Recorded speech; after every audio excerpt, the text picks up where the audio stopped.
Hi everyone, and happy December. My name is Paris, and I'm the author of the Magi Trilogy and co-author of Theater of Memories. Something fun about the Magi Trilogy is I actually formatted it myself on Microsoft Word. Now, I know formatting on Microsoft Word is often looked down upon. It's thought as not the best option, and it's kind of like some authors, some self-published authors think it's a big no. I still did it and I didn't really see a problem with it. I can see where it's coming from, but I think it is a valid resource. It is a way to format the books. I formatted my own books and you wouldn't really be able to tell I formatted them on Microsoft Word versus some other advanced software. The advantage of advanced software is one, it's quicker and it's easier. And then also they also have some built-in features that will help you immediately get rid of widow and orphan lines. And they have some advantages in that they have different styles than are available on Word, but Word is an option. And I do know people who are interested in formatting in Microsoft Word. So today's video, I want to share 3 do's and 3 don'ts. Do change the page size of your document as the first step of formatting. When it comes to writing, editing, drafting the book, you can have it at however you want it to look. If you want to write it in pink font and with a bunch of loopy letters, if you want to have a random page size, if you want to have the preset standard, which is 8.5 by 11, computer print size paper with, 12 point, I think it's Calibri is typically Microsoft Word's preset font with 1-inch margins. However you want to write and draft and edit your book, do it that way. When it comes to formatting, the first step is going to be to change that page size to whatever size you want the book to be. For the Magi Trilogy, my books are 5.5 by 8. That's what they are, right? Yeah, they are. They're 5.25 by 8. Let me take that back. Pretty sure. Doesn't really matter. Basically, you change the page size first. You want to do 6 by 9. If you want to do some sort of random size, change that first because everything is going to, shrink down. Your 8.5 by 11 page is a different size than 5.5 by 8. So doing that first makes things a lot easier in the long run because you won't need to redo anything. Otherwise, if you add your page breaks in properly and then you change the page size after, you're going to run into a lot of issues. It saves you a headache from later. Also, a little warning, because the first time I did this, I panicked. The margins don't change to match the size of the page. The 1-inch preset margins are still going to be 1 inch when you change it to a smaller size. So if suddenly you have literally 2 words across this page and it's 75% margin, don't panic. Change your margins to step number 2. The second do seems kind of obvious, and it actually comes with a bonus don't as well. And this one is do work in a chronological order. Start with page 1, end with whatever your last page is. And the reason I'm mentioning this, even though it may seem obvious, is when you decide that you're doing something anywhere in the book, it really does affect everything that comes after that. It seems really obvious when you change the page size that everything's going to change. When you change the font, everything's going to change. But what you might not realize is when you add page breaks at the end of your chapters, you're pushing everything else down. If you are moving chapter headers in and you want them to be kind of the traditional, a third of the way down the page, everything else shifts down and so on. So if you decide I'm going to make my back matter really pretty first, and then you go back to chapter 1, you run the risk of your back matter getting messed up.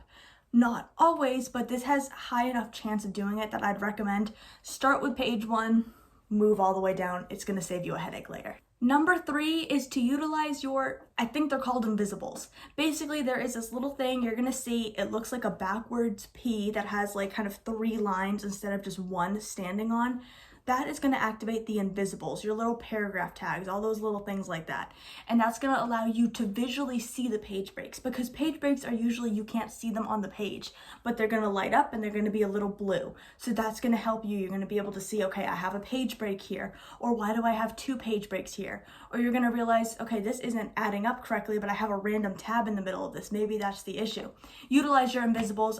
I promise it's going to help you out. They sometimes look confusing on the page, but once you get used to working with them and you know kind of what they all individually mean, it's really going to help you out in the long run. On to the don'ts. Do not format before your editing is done. You might set some sort of baseline for it. I do usually do that. I'll have this is the font, this is what I want to do, and I'll copy and paste things in as my editor gets done with it, as everything else is finished. Don't finalize your formatting before your editing is done, because like I just mentioned, everything you do in formatting really affects the length of the book. So if there is a short, maybe a paragraph that your editor deletes, it's suddenly going to mess up your formatting and everything's going to be bumped a little bit to the side.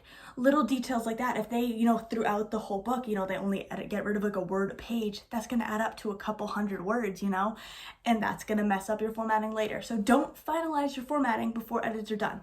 Get edits done, then move on to formatting. When you are finished with your formatting, do not save it directly as a PDF. Now, I don't know the logic behind this. It doesn't make sense to me, but I have found that when you go directly to save as, sometimes the PDF doesn't have everything embedded in correctly. Some of your fonts might change, words might get cut off, and might look funky. What you're gonna wanna do is hit like Command P or whatever your print controls are on your computer, hit print, and then save as PDF from there.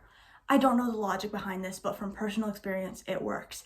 The Magi looked really funky when I first saved it as a PDF. When I hit print and then save as PDF, that's the one you have on your shelf. I don't know what was up with that first one. Finally, do not be afraid to scream or to cry. The most important part of formatting. I'm kidding. Basically what I'm saying here is don't be afraid to have a stressful moment, and don't be afraid if you're suddenly getting overwhelmed. Do not be afraid to ask for help. That is what other authors are here for. We love to help you out. I'm definitely willing to help you out. I know many other authors help me out, and I'm very grateful to them. I would not have been able to do it without them. Don't be afraid to ask for help. There are also formatting guides. There are videos you can watch. That's how I learned. I really taught myself how to format by watching about 1 million YouTube videos. And then I found a couple like PDFs that were like a step-by-step guide. I'll link KDP's down below. KDP actually has a guide to formatting in Word. Don't be afraid to utilize these things. That's ultimately how you're going to learn, because while I found that, asking people for help and what they did, it's definitely beneficial. At the end of the day, having a set guide that is made and that multiple people have used over time and that, everybody reverts back to, that's really going to be your answer to most of your problems. And then if you need to scream or cry, go ahead. I'm going to be the first to say that there is always a mental breakdown involved with formatting. And yet I love to format, and it's so much fun, and it's so rewarding, and it's so worth it. Thank you for watching this video. I really would be interested in doing a step-by-step guide to formatting. The issue is I'm not really sure how to, format that together. But if you'd be interested in that, at least my step-by-step process, definitely let me know and I will see what I can come up with. For now, I hope this helped you out. If you have any other do's or don'ts you think I should have added to formatting, to the kind of formatting life on Microsoft Word, definitely let me know. If you have a strong opinion about formatting on Microsoft Word, whether it is for or against it, I would love to hear that in the comments as well. For now, I hope you enjoyed the video. Don't forget to subscribe, and whatever time it is, morning, evening, or night, have a great day.